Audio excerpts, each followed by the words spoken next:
আইজলৰ ISBT দেখিছে নহয়, চাওক।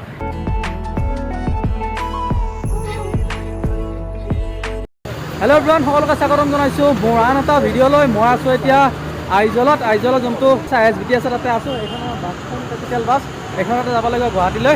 এইটোৱে হ'ল যোনটো আইজলৰ ISBT দেখিছে নহয়, চাওক। আপোনালোকে যদি আহে তেতিয়াহ'লে আপোনালোকে ৰেড বাছ বা তাতে টিকেট কনফাৰ্ম কৰি থ'ব পাৰে। আৰু ইয়াতেও কিন্তু টিকেটৰ বহুত প্ৰব্লেম পোৱা নাই। টিকেট পাইছোঁ বাৰু 1150 টকা ল'লে টিকেটৰ দাম। কিন্তু খ্ৰীষ্টমাছ বা অকেজন থাকিলে তেতিয়া মানে এটা ছিট পোৱা টান হয়। আৰু এইখনো গুৱাহাটী যাব, এইখনো গুৱাহাটী যাব, আৰু আমি যাব লাগিব এইখনত। ব'লক এতিয়া ছিটত বহোঁ। আৰু এইখনত আমাৰ বাছখন কেপিটেলৰ বাছ, কেপিটেলতো আহিব পাৰে আপোনালোকে। আৰু যদি নেটৱৰ্ক আছে নেটৱৰ্কতো আহিব পাৰে। আইজলৰ ISBT চাওক, হ'ল কেপিটেলৰ ট্ৰেভেলছৰ কাউণ্টাৰ দেখিছে নহয়। গুৱাহাটী, শ্বিলং আৰু শিলচৰলৈকে বাছ যায় আইজলৰ পৰা। আৰু এইটো হ'ল নেটৱৰ্কৰ কথা চবে জানে বাৰু, এই বাছৰ কথাটো চাওক। ইয়াতেও শিলিগুৰি, গুৱাহাটী আৰু শ্বিলং, এইটো চাওক। ইয়াৰ পৰা আপোনাৰ বাছ তিনিটাই আছে, তিনিটা কোম্পানীৰ বাছ আছে। আৰু চাওক এইটো হ'ল ISBT। ইফালে আছে ATM।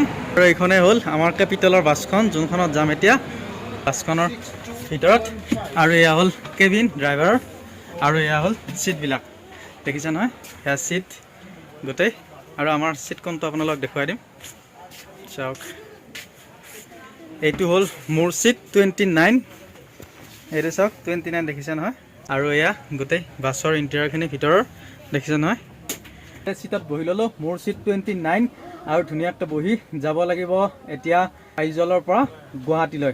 আইজলৰ পৰা প্ৰথম যাব লাগিব শিলচৰৰ পৰা যাব লাগিব শ্বিলং, শ্বিলঙৰ পৰা গুৱাহাটী, মানে এখন বাছে যাব। ফাৰ্ষ্ট টাইম এনেকৈ ছুপাৰত, তাকো মানে হিল চাইডৰ পৰা জাৰ্ণি কৰিব ওলাইছোঁ। তাকে আৰু এক্সাইটেড হৈ আছোঁ। কেনেকুৱা কি এক্সপিৰিয়েঞ্চ আপোনালোকক জনাব পাৰিব। আপোনালোকে চাই থাকিব ভিডিঅ'টো সম্পূৰ্ণভাৱে, শেষলৈকে চালে গোটেই জাৰ্ণিটো গম পাব। চাৰ্জিং পইণ্টটো আছে আমাৰ গাড়ীখনত, চাওক এয়া চাৰ্জিং পইণ্ট। বাছখনৰ আমাৰ চালক হ'ল দাদা নামটো আপোনাৰ কৈ দিয়ক। মোৰ নাম হ'ল মহম্মদ ৰফিজুল আলী চৌধুৰী। আপোনাৰ ঘৰ দাদা? নগাঁও। হয়। আৰু এতিয়া আমি যাম, কিমান সময় লাগিব? আজি কেইটাত ওলাম আৰু কালি কেইটাত পামগৈ? আজি 2:10 ওলাম। অ'কে। কালি গৈ 9:10 পাই যাম। আৰু পৰা যাওঁতে দাদা আমি ডাইৰেক্ট হাফলং হৈ যাম নে? আমি শ্বিলঙৰ মানে মেঘালয় হৈ যাম। প্ৰথম আমি ক'ত যাম? ইয়াৰ পৰা ক'ত ৰমগৈ? ইয়াৰ পৰা প্ৰথম গৈ শিলচৰ যাম। অ'কে। শিলচৰৰ পৰা ধৰক কিবা আমাৰ মানুহ থাকিলে উঠালো, হয়। আৰু নহ'লে বোলো হেৰি ডাইৰেক্ট আমি বদলপুৰ হৈ মানে কালাই নৈ কুমৰা হৈ একদম মেঘালয় গৈ পাম। মেঘালয়লৈকে আপোনালোকৰ কেপিটেলৰ বাছ কেইখন আছে? দুখন নে এখন? আমাৰ ইয়াতে বৰ্তমান 3খন আছে। 3খন? অঁ, হয়। 2খন এতিয়া যাব, আৰু এখন আছে। আৰু মানে এইখনটো আৰু সোমবাৰে যাব। আৰু সোমবাৰে যাব। দেওবাৰে গাড়ী নাই, দেওবাৰে মানে মিজোৰামৰ পৰা গাড়ী নাপায়, মানে কোনো এখনো গাড়ী নাযায় মানে? কোনো গাড়ী নাযায়। আৰু দাদা আপুনি গাড়ী চলা কিমান বছৰ হ'ল? মোৰ হয় 41 বছৰ চলি আছে। 41 বছৰতে গাড়ী চলাই আছে আপুনি? চলাই আছো। বাপৰে, এইটো ৰোডত না বেলেগ ৰোডত আছিলে? ইয়াতে 27 চলি আছে। ইয়াতে 27 বছৰ চলালে আপুনি? চুপাৰে চলাই আছো। আৰু মানে ট্ৰাক চলাইছিলো আপাৰ আছামত 15 বছৰ। 15 বছৰ। আৰু চাওক দাদা কিমান এক্সপিৰিয়েঞ্চ গম পালে নহয়। আৰু এইটো হিল চাইডত মই আহোঁতে দেখিছোঁ, মানে এনেকুৱা ৰাস্তা বেয়া, বহুত বেয়া ৰাস্তা। তাৰপিছতো দাদা 27 বছৰ চলাইছে, আপোনালোকে ভাবক। বাছত উঠিলোঁ, লৈ ল'লোঁ এটা 20 টকীয়া লেইছ, চিপছ, বহুত কিবা কিবি একো খাব মন নাই। আৰু এটা লৈ গ'লোঁ আমাৰ স্ৱেগ পেপচি। এতিয়া আমাৰ হৈ গ'ল বাছ ষ্টাৰ্ট। মিজোৰামৰ পৰা ফাৰ্ষ্ট টাইম আইজলৰ পৰা গুৱাহাটী গৈ আছোঁ কেপিটেলৰ বাছত। I am so' excited. আৰু আপোনালোকে চালে গম পাব। এয়া চাওক মিজোৰামৰ ৰাস্তা। আৰু চাওক এয়া ৰাস্তা দেখিছে নহয়, মিজোৰামৰ ৰাস্তা।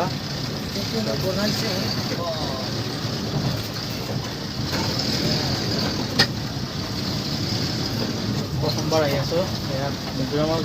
এনে ৰাতি আহিছিলোঁ, গম নাপালোঁ ৰাস্তা কেনেকুৱা।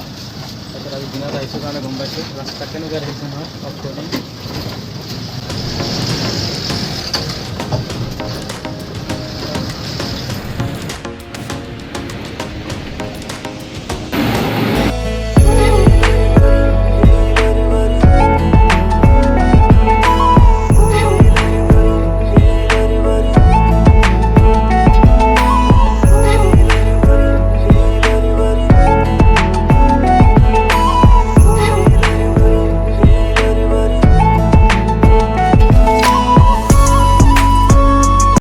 এতিয়া শিলচৰ, একদম বহুত বেয়া ৰাস্তা মিজোৰামৰ পৰা শিলচৰলৈকে গৈ। আকৌ ভাত চাত খাব, কিবা খাব একো মন নাই। এতিয়া কিবা এটা লাইট ফুড খাম, তাৰপিছত খাই আকৌ গৈ থাকিব লাগে। ইয়াৰ পিছত নেক্সট ষ্টপেজ হ'ব শ্বিলং। শ্বিলঙৰ পিছত হ'ব আমাৰ একদম গুৱাহাটী ISBT।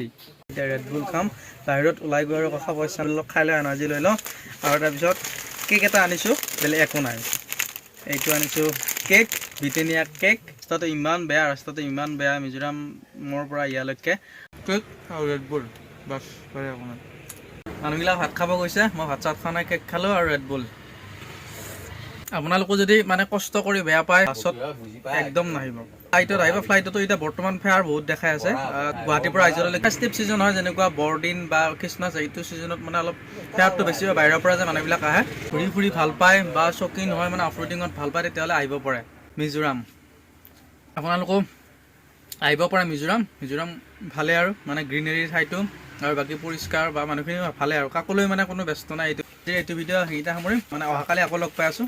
আজিৰ ব্লগটো এইখিনিত সামৰিছোঁ, অহাকালি আকৌ লগ পাম। তেতিয়ালৈকে বাই বাই, গুড নাইট।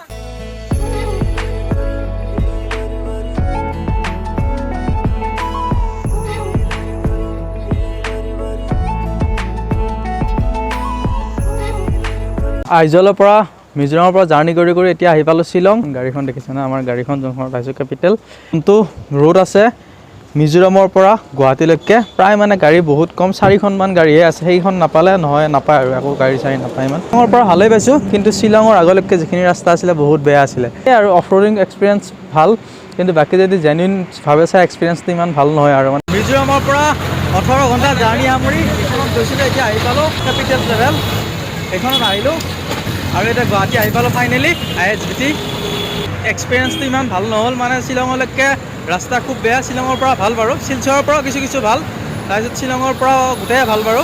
বাকী আগৰখিনি বহুত কম বেয়া ৰাস্তা আৰু আপোনালোকেও যদি মিজোৰাম যায়, আইজল যায়, তেতিয়াহ'লে ফ্লাইটত যোৱাটোৱে মই প্ৰিফাৰ কৰিম। আৰু বাছত বা চুমুত এইবিলাক সৰু গাড়ীৰ অলপ প্ৰব্লেম হয়।